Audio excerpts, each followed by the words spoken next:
Түркияда жалпы жаңа жыл тойлана ма деп көп сұрайсыздар. Бұл жақта екі бөлікке бөлінеді. Жартысы тойлайды, жартысы біз нағыз мұсылмандармыз, біз тойламаймыз дейтіндер де бар. Жалпы Арманның садигі уже 4 жылдан бері барып жүрген садик. Ол барлық европейский мерекелерді тойлайтын сондай садик. Сондықтан да жаңа жылды да жақсы бұлар өткізеді. Бір-біріне тайны санта ойнайды, кәдімгі сыйлықтар береді, жеребе тастап бір-біріне деген сияқты. Арманға бүгін осындай досы сыйлық сыйлаған екен. Өте жақсы ойыншық екен, негізі миға. Арман 1 минут. Миға не қылады екен, осындай қылып жасырып қоясың да, бәрін бірінші қарап аласың, астында бәрін, сосын үстіне осындай делерді қойып шығасың. Кейін мен кез келген жерден ашып сұраймын, мынаның астында не бар, мынаның астында қандай сурет бар деп. Сондай ойын екен, жақсы екен негізі. Сонымен қазір Арманмен ойнап отырмыз осындай. Бізде жаңа жыл шышамыз да бар. Біз жаңа жылды тойлаймыз, онда тұрған ештеңе жоқ. Мынау Деринканың өзінің бой жеткен жерге таққан ойыншықтары. Мен әдемі болсын деп ешқандай тиіскен жоқпын. Өздері, папасы осы шышаны құрып берді, өздері балдар осылай сәндеді ойыншықтарды. Көп ондай әдемі ойыншық алған жоқпын, әлі кішкентай бұлар деп. Өйткені алған ойыншықтарды Деринка бәрін мынандай жыртып тастапты. Әзірге осындай ойыншықтар алдық, кейін келер жылдары есін біліп бастағанда жақсы ойыншықтар аламыз. Шышамызды қойдық, осындай жалт-жұлт етіп тұр. Мынаны негізі күйеуге шыққан жылы 2019-да мен өзім күйеуімнен сұрап шыша алайық деп осыны алған болатын. Күйеуім айтып жатыр, осы алғанды жақсы болған екен, балдар мәз болып жүр деп. Сыйлықтарын алып дайындап қойдық балдарға, бұйырса 31 күні мына жерге сыйлықтарын қоямыз. Біз көрсетпей қойдық, біз интернеттен заказ бердік та көрсетпей қойдық осы жерге. Бізде Қазақстанда қыс болса, Стамбулда енді күз болып жатыр. Жапырақтар түсіп.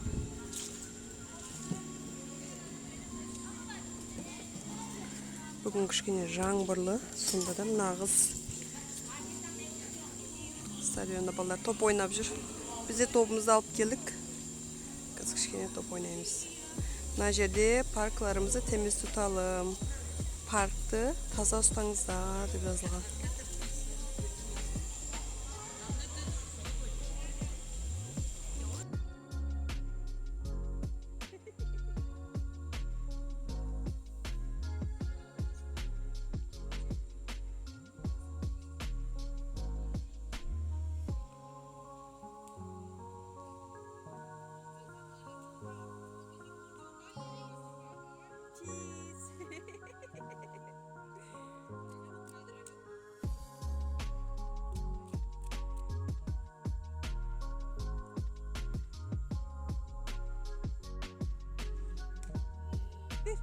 Bir mağam bir. Mağam bir. Rahmi. Anne gibi ödüm bu.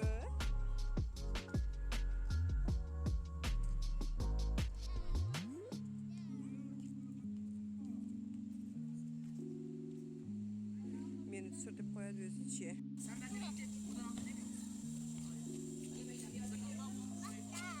Başla. Derinka осы жерде ойнаған жақсы көреді, осылай. 1, 2, 3 баста деп қояды. Ойнап отырған кезде мен де велосипед тебем осылай.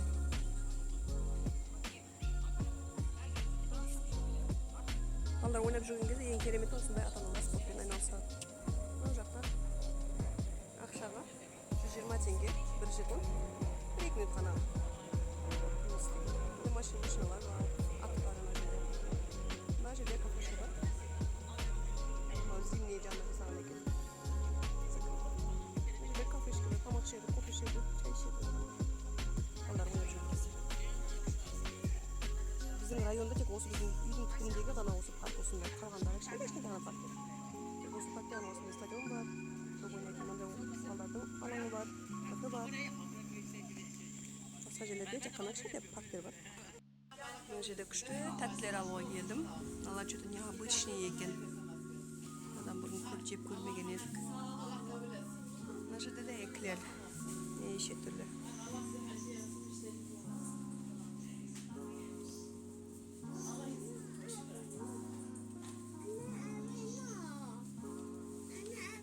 Eve gitmeyelim mi?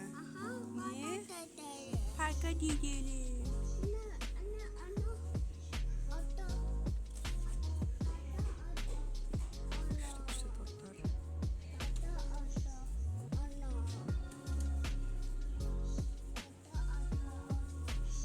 Mына жерде неше түрлі нандар бар, ыстық, жаңа шыққан. Әр түрлі оннан жасалған. Мыналар сары бидайдан жасалған екен.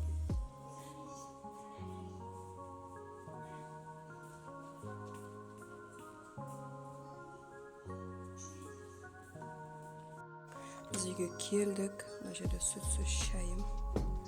Мынандай бір тәтті алған едік. Көреміз қазір дәмін. Что-то необычный болды. Эклер сияқты, бірақ үстіндегі несі фисташковый ғой деймін. Эклер екен іші.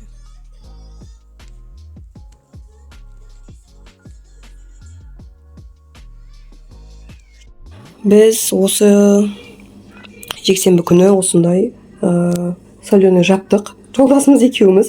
Бұл енді турецкий вариант. Бізден негізінде қайнаған су құяды ғой да. Мынаны 2-3 рет қайнаған сумен біз 2-3 минут күттіріп, қайнаған суын төгіп, қайтадан қайнаған су құйып солай істейміз ғой, жалпы. Бұл жақта ондай емес. Бұл жақта кәдімгі салқын суға істейді екен. Кәдімгі салқын суға, таза суға салқын тұзын, одан кейін уксусты салып, біз виноградный уксус, жүзім уксусынан осындай суға дайындап араластырып алады, кейін осының үстіне құяды. Мынау ненің қиярдың үстіне. Мына жерде аралас, бұл жерде сарымсақ бар, чеснок, сәбіз бар, сосын мынау капуста, қырыққабат. Мына жерде қызылшадан соленый жасайды екен бұл жақта. Мынау тағы 5 литр, мына жерде 4 литр капустамен, сәбізбен, сарымсақпен осындай жапқан болатынбыз. 2-3 күнде бір аузын ашып, боздығын шығарып тұру керек екен. Қазір аузын аштым, боздығын шығарып, қайтадан аузын жауып, далаға қоятын боламыз. Сосын жыл жерде емес, кәдімгі салқын жерде сақталу керек екен. Өзіміз биыл бірінші жасап көріп жатырмын. Қайнапкем жасаушы еді, қазір қайнапкем басқа қалаға көшіп кетті, Түркияның басқа қаласына, сондықтан да бізге жасап беретін ешкім жоқ, өзіміз жасадық. Жексенбі күні, бүгін вторник, 3 күндей болды. Қазір аузын ашып, боздығын шығарып, осылай істедік. Енді тағы бір-екі апта күтеміз, содан кейін көреміз дәмі қалай болады. Мынаның кішкене дәмі тәттілеу болған екен, өйткені мынаның ішінде сәбіз бар ғой. Қазір тағы тұз қосайын деп жатырмын. Тұз қосып, уксус қосып, суына солай араластырып қоямын. Өйткені мына жерде сәбіз болған үшін кішкене тәтті дәм берген екен. Түріктің қалай айтсам екен, соленый банкасы осындай болады. Кешкі тамақты жасап жатырмын. Мына жерде мен гарнирге күріш жасап жатырмын. Жартылай сармай, жартылай кәдімгі сұйық май қостым. Сонда күрішті қазір қуырып жатырмын. Үстіне еттің суын, еттің қайнатылған тек қана суын қосам, кішкене ыстық су қосам, тұз қосам. Сосын бұқтырып қоямын. Кәдімгі біздің палау сияқты гарнир болады. Гуле деп айтады, фасоль кәдімгі. Біздің мексиканский кәдімгі фасольдан осындай тамақ жасаймын. Мынандай фасоль. Ақ фасоль да бар, оны кору фасоле деп айтады. Құрғақ фасоль деп айтады оны. Мына жерде пияз, морковьті қуырып алдым, томат қостым. Бұл жерде жартылай кәдімгі сұйық май, жартылай да оливковое масло, зәйтүн майы қостым. И ыстық су, тұз, қара бұрыш, қызыл бұрыш қостым. Осылай асын жай қойып қойдым. Бұрқылдап осылай піседі. Кішкене сулы болу керек бұл тамақ. И осындай фасоль. Мен түріктер фасольді өте жақсы көреді. Жанында да міндетті түрде осындай гарнирге күріш болу керек.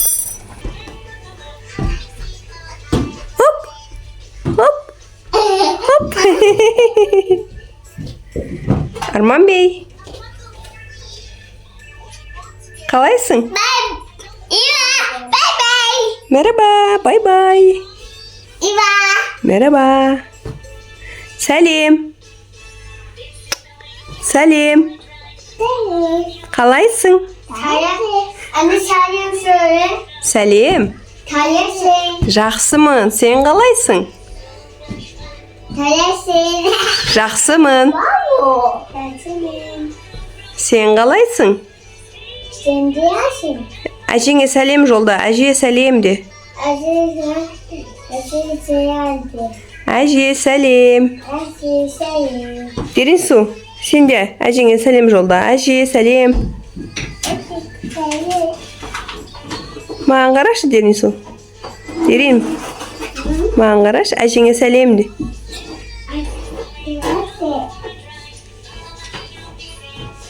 Saat 6 oldu bizde.